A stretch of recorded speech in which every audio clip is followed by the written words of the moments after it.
Donc c'est reparti. Donc oui, on a entendu beaucoup de choses. Nous, on est un réseau de surveillance de la qualité de l'air, donc on travaille depuis des années avec des réseaux de surveillance. On voit l'émergence de tous les microcapteurs, donc on évalue tout un tas de microcapteurs et on voit aussi l'émergence des citoyens qui veulent s'emparer, comprendre et participer à toutes ces thématiques-là.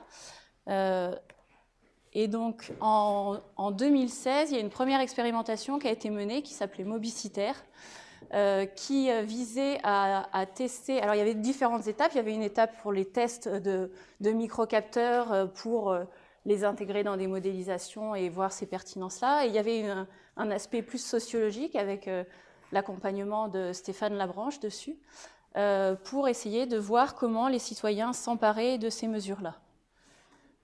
Donc il y a 3 enseignements qui ont été tirés de ce projet. Un premier enseignement qui a vraiment montré une montée en compétences des citoyens avec une acquisition des notions de dimension spatio-temporelle de la qualité de l'air. Donc là, on peut voir des images de mesures qu'ont pu faire les citoyens à travers la ville et où on voit l'évolution en fonction des lieux dans la ville.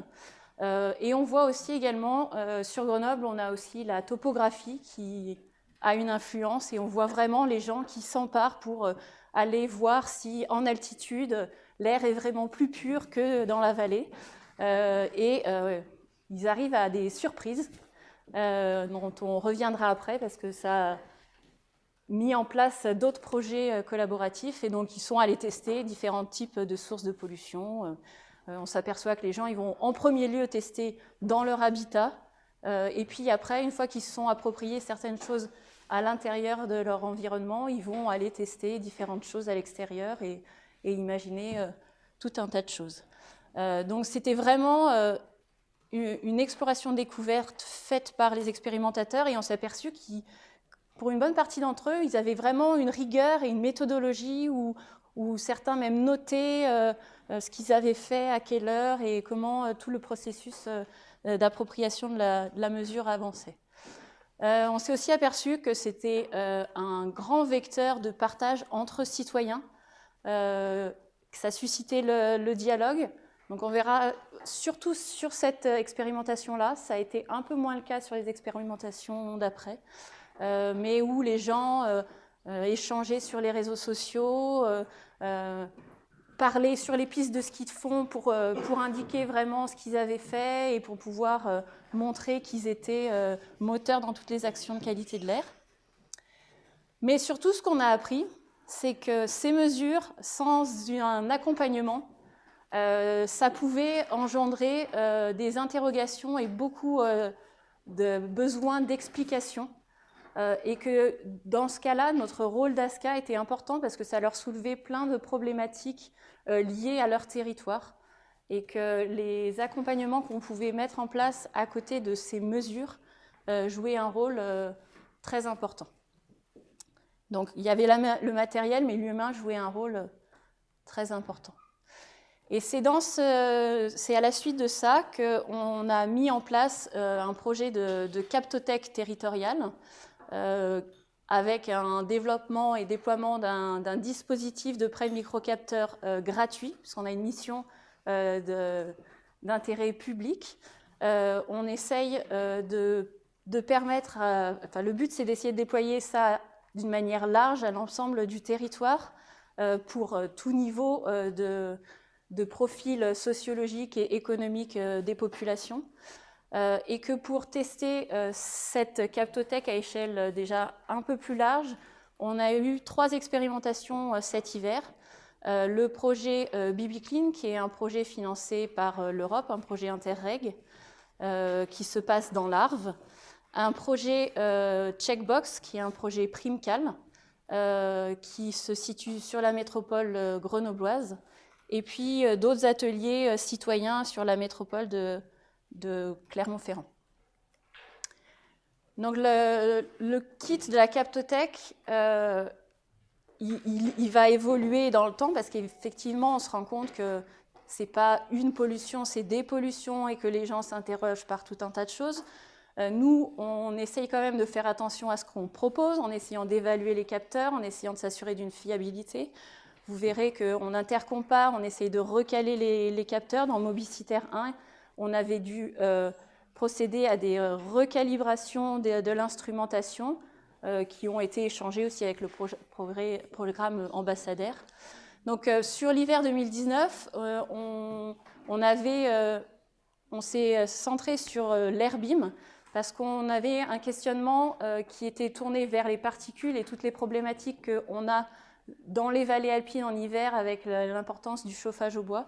Donc c'était pour essayer de faire expérimenter les citoyens et voir comment eux arrivaient à ce résultat sans que nous, on en parle en amont. Donc l'Airbeam, il a été évalué par différentes intercomparaisons. Il fonctionne avec une application et il remonte sur notre Captotech. L'application Aircasting, c'est une application, et tout le système Aircasting, c'est une solution en open source. Et nous, c'est quelque chose qui nous intéressait déjà parce qu'on a besoin d'être assez transparent et aussi on se doit de pouvoir indiquer à l'utilisateur où vont aller leurs données et qu'est-ce qui va en être fait. Et suivant le type de capteur qu'on utilise, on a besoin d'avoir un capteur open source qui ne remonte qu'à un endroit où on peut contrôler qu'est-ce qui va être fait des données, parce qu'on ne peut pas forcer un citoyen à aller donner des données à un industriel qui pourra revendre les données. Donc, ce système open source. Par contre, Habitamap remonte sur sa plateforme elle-même, où il n'y a pas d'anonymisation, il y a les noms des expérimentateurs, il y a tout un tas d'informations qui sont distribuées. Et dans la Captotech, il y a un encapsulage de la carte d'Habitamap où les données ont été anonymisées de manière à pouvoir comparer ces données aux données des autres, mais de manière plus anonyme. Donc, je parlais du matériel. On a actuellement un peu plus de 60 microcapteurs Airbeam qui ont servi spécifiquement pour ça. Nous, on les place en intercomparaison avec nos stations de référence. Donc, ils ont été mis pendant un mois, une première fois sur la station de Passy en Haute-Savoie et une autre fois sur l'agglomération grenobloise. On peut voir une corrélation qui est relativement bonne avec la station de référence et puis qui est très répétable entre un Airbeam et un autre. Et ça, on a pu le faire sur l'ensemble des 60 capteurs.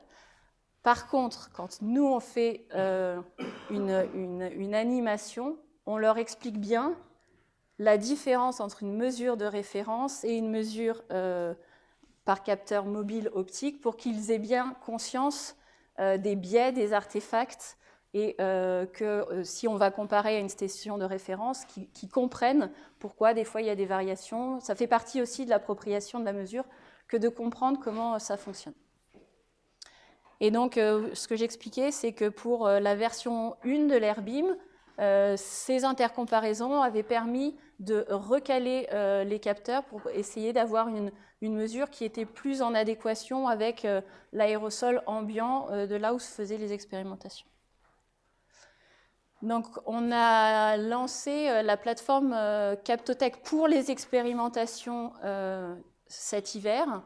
On a eu, sur les 2 gros projets qu'on a, on a eu sur chacun des territoires plus de 400 candidatures. Tout le monde ne pouvant pas participer dès cet hiver, mais ça indique bien l'intérêt pour être acteur et expérimenter avec différentes motivations des citoyens. Donc derrière cette plateforme, il y a la visualisation des données, mais il y a aussi la possibilité pour les expérimentateurs d'échanger entre eux sur leurs mesures, de se questionner, qu'on puisse nous répondre aux questions qui se posent, basées sur tout ça. Dans le cadre de ces expérimentations, les 2 projets ont été suivis par des sociologues. Dans le cadre de Checkbox, Stéphane Labranche et Florian Charvelin suivent l'expérimentation. Et dans le cadre du projet BB Clean dans l'Arve, c'est Louise Michelin qui suit ça.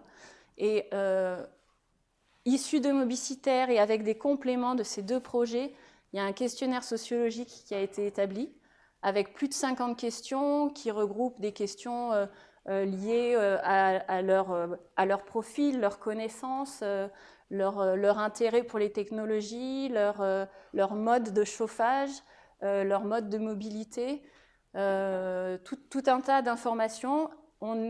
C'est beaucoup de questions, mais on s'est aperçu, parce qu'on a pu essayer de suivre un petit peu, est-ce que les gens allaient jusqu'au bout, on s'est aperçu que la majorité pratiquement toutes les personnes qui allaient remplir le questionnaire arrivaient vraiment jusqu'au bout et jouaient vraiment le jeu. Donc il y avait vraiment un intérêt de ce côté-là.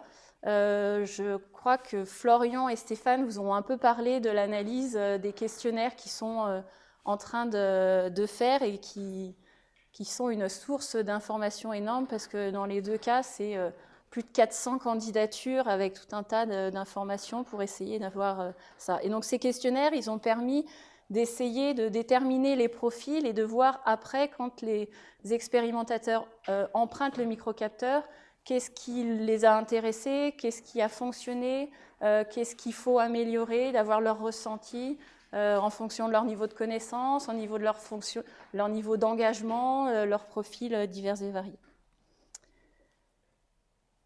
Donc le premier projet, c'est le premier Checkbox, qui est un projet Primcal. Ah oui, je vais aller un peu vite. Qui est tourné vers le chauffage au bois pour comprendre la perception et les pratiques grâce aux microcapteurs connectés, parce que sur l'agglomération grenobloise, on s'est aperçu que le fonds Airbois, pour changer le système de chauffage, n'était pas pris à la hauteur de ce que les autorités publiques espéraient. Donc il y a 30 expérimentateurs répartis sur l'ensemble du territoire qui ont emprunté les microcapteurs, et spécifiquement, il y en avait 23 qui avaient un chauffage au bois. Et une citation qui nous a marqué, nous, c'est quelqu'un qui est arrivé en nous disant « Mais moi, je vais vous montrer que ce n'est pas le chauffage au bois qui pollue sur Grenoble. » Et puis, il a fait des mesures. Et là, il nous a dit « Moi, je suis ébranlé. Je suis ébranlé, d'autant plus que moi, je fais très attention et que j'ai même un capteur pour détecter l'humidité dans mon bois. » Et depuis, il va porter en conseil municipal et il essaye de sensibiliser les gens. Donc, on se rend compte que les gens sont des bons ambassadeurs pour aller communiquer, mais avec des mesures. Et ça, on en a plusieurs qui, dans leur petit village, on porte des messages comme ça. Et même si on n'arrive pas à prêter le capteur à l'ensemble de la population, un ambassadeur peut toucher tout un tas de personnes et on augmente ainsi les informations. On en revient aussi au profil. Il y a des gens qui sont allés faire ces profils et qui sont montés dans le Vercors, dans l'air pur, et qui sont tombés dans les villages. Et à chaque fois qu'il y avait un petit creux, une petite cuvette, là, ça montait en particules. Et là, ils ont été déstabilisés en disant « Oui, mais comment on fait ? On pensait emmener nos enfants à l'air pur. » Et qui s'interrogent justement sur leur changement de comportement par rapport à tout ça. On organise aussi des ateliers pour tester les différentes sources de manière plus groupée pour pouvoir toucher un public plus large. Après les conclusions de tous ces projets, ils arriveront progressivement, mais là, c'est vraiment les premiers éléments de l'hiver. Et le projet BibiClean, c'est un projet interreg qui, lui, visait à étudier les accompagnements nécessaires pour favoriser l'appropriation des problématiques de qualité de l'air. Et dans le contexte de la vallée de l'Arve, qui est un contexte sensible, où on a une montée en puissance des plaintes citoyennes qui ont l'impression qu'on les oublie, alors que parallèlement, c'est une des vallées, un des lieux les plus étudiés, avec à peu près une thèse par an qui sort, et des collectivités qui mettent en place des projets type ambassadeur. Donc on a essayé de trouver un autre moyen de rentrer en dialogue entre tous les acteurs du territoire. Et c'est 180 expérimentateurs sur l'ensemble de ce territoire qui sont venus expérimenter. Donc il y a tout un tas d'ateliers qui ont été mis en place. Des ateliers de formation où les gens nous ont retransmis vraiment qu'ils cherchaient à se faire leur propre expérience, qu'ils entendaient tout un tas de choses, tout et son contraire, et qu'eux, ils voulaient voir par eux-mêmes. Des ateliers comparons, alors ça marche pas du tout chez nous. Ça les intéresse pas, les balades. Des ateliers pour dialoguer où ils ont retranscrit un petit peu toutes leurs expériences et on a vu que c'était intéressant parce qu'il y a des gens qui avaient un système performant de chauffage au bois mais qui sont aperçus avec les microcapteurs que les installations, elles avaient été mal installées. Ils ont fait revenir leurs installateurs et effectivement, il y a des choses qui étaient mal faites et donc ça leur a permis de comprendre et de remesurer après. Et puis, il y a les référents territoriaux qui sont présents pour répondre à leurs questions là où c'est allé plus loin dans leur questionnement. On s'aperçoit aussi qu'ils ont vraiment besoin de mieux comprendre ce qu'est une ASCA et quels sont les métiers. Donc, on a mis en place des ateliers pour comprendre ce qu'est une mesure, comment on définit les stations, qu'est-ce que sont les émissions et la modélisation, et puis comment gère un épisode de crise, parce que souvent on nous demande mais qui prend les décisions et jusqu'où va votre rôle. Et on a aussi tout un tas d'autres ateliers, notamment là-bas tournés vers les bonnes pratiques du chauffage au bois, ou beaucoup de questions sur comment on en parle à nos enfants. Donc voilà, on essaye de construire tout un tas d'ateliers. Et tout ça, c'est parti de Mobicitaire vers la Captothèque avec les 3 projets pour essayer d'aller toujours plus dans l'avant et replacer le citoyen au cœur de la surveillance et de l'action de la qualité de l'air. Merci. On prend quelques questions après. Merci beaucoup. Puisque vous avez une mission de service public et que vous utilisez un capteur Airbin, pourquoi avoir déposé à l'INPI le terme captothèque est quand même un terme générique, puisque bibliothèque, médiathèque, captothèque, ça paraît relever justement d'un service public Oui, alors après, je suis assez surprise. On a aussi des dépôts pour notre application AirSugo. Le captothèque, c'est un terme, voilà, c'est comme si on déposait le terme bibliothèque avec juste parce qu'il y a un livre qui a avec des pages qu'on pourrait remplir nous-mêmes. C'est un modèle un peu curieux, mais c'était juste une remarque. Après, c'est aussi pour pouvoir utiliser ça, mais ça empêche que votre captothèque, en fait, avec un terme qui est quand même compréhensible à tout le monde, se déploie dans d'autres territoires. Donc, après, nous, c'est pas. À la science, on est obligé de changer le nom de notre résidence.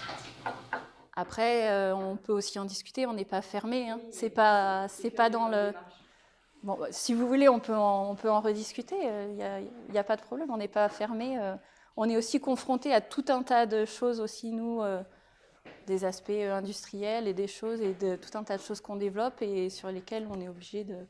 Mais je pense qu'on avance dans la même direction et que les choses sont pas qu'on peut échanger pour essayer de. Oui, merci. Et pour savoir justement à quel point le modèle est réutilisable par d'autres de vos confrères, c'est-à-dire que si on voudrait réimporter totalement, notamment je pensais au questionnaire sociologique, puisque nous on a un projet qui ressemble un petit peu, qui n'est pas exactement le même, mais c'est vrai que savoir justement est-ce que le modèle notamment du questionnaire ou en tout cas est ouvert pour qu'il puisse être repris par d'autres, qu'on puisse justement peut-être après capitaliser sur nos expériences différentes. Je m'arrêter aussi. Je pense qu'il y a des questionnaires qui sont faits dans l'ambassadeur aussi, enfin les questionnaires sont multiples, donc il n'y a pas on n'est pas pour les termes de question. Donc la discussion fait que voilà, il n'y a pas de problème de ce côté-là. Je pense que chaque initiative génère ses propres questions, des questions objectives. Qu'est-ce qu'on veut derrière ces questions? Voilà, on construit ce questionnaire de manière très très libre à partir d'opérations qui sont ciblées et donc on construit peut-être de manière différente. Quand toutes les questions sont reproductibles, il y a propriétaire. Après, il est pas caché le questionnaire. Hein. Vous pouvez remplir une candidature et le voir. Donc.